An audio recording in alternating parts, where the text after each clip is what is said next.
Over the past week, the Palestinian terrorist organization Hamas has launched more than 3,000 rockets at civilian targets in Israel. Violent mobs have taken over the streets of Jerusalem, and even seasoned veterans of the Palestinian-Israeli conflict have expressed shock at the intensity of the violence. This isn't normal. This isn't the Middle East version of the resistance. This is terrorism.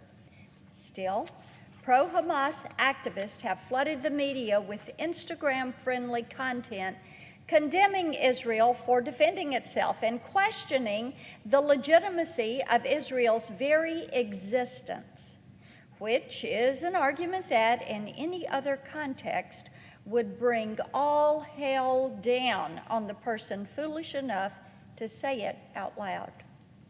The level of denial and misinformation about what is happening in Israel and why it is happening is appalling.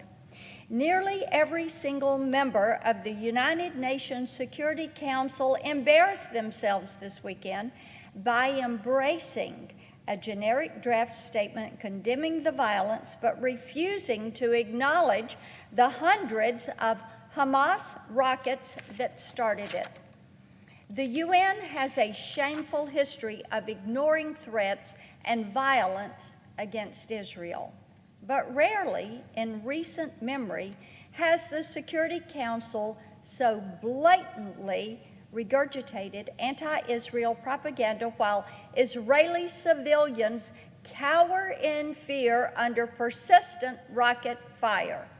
Thankfully, the United States mission blocked the statement's release, but I think it's important to inject a little reality into the ongoing discussion.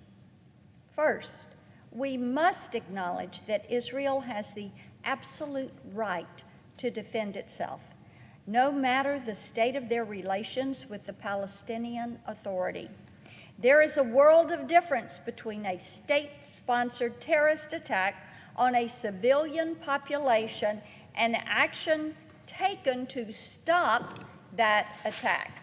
We have a responsibility to counter the dangerous argument that because Hamas currently lacks the weapons capability to win this battle, Israel must stand by and allow terrorists to slaughter civilians.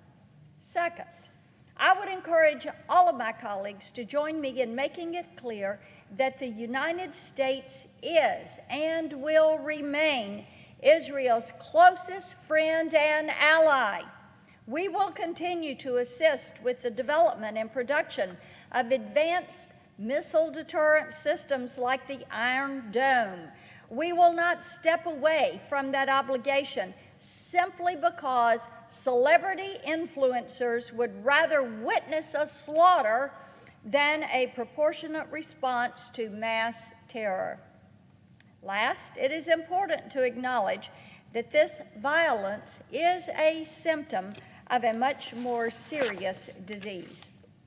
Hamas terrorists may be the ones launching rockets at civilians, but it is Iran, the world's leading state sponsor of terror, that is paying for it.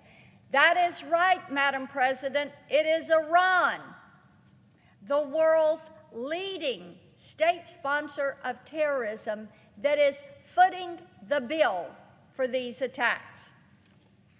When we provide assistance and support to Israel, we're not just protecting an ally, we're containing the destructive influence of our most belligerent adversary in the Middle East. This month, the Biden administration traveled to Vienna to negotiate sanctions relief with Iranian officials. Since then, President Biden has also spoken to Prime Minister Netanyahu and reaffirmed Israel's right to defend itself from these attacks. However, I would take this opportunity to remind my Democratic colleagues that the United States designated Hamas as a terrorist organization more than 20 years ago. That is right. For the past 2 decades, we have recognized Hamas as a terrorist organization. As a rule, we do not provide them assistance of any kind. They are a terrorist organization. But by opening the door to sanctions relief for Iran, we cannot help but enrich a regime that will not stop until it destroys Israel. That is their goal. We know it because they have told us that is their goal. We must not provide sanctions relief to Iran or give quarter to any regime that aligns itself with this evil.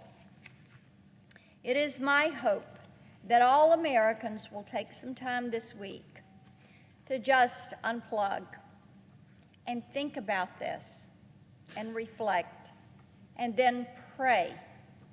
Pray that reason and wisdom will prevail as we seek an end to this outbreak of violence, as we seek an end of this terrorist group to destroy the nation of Israel.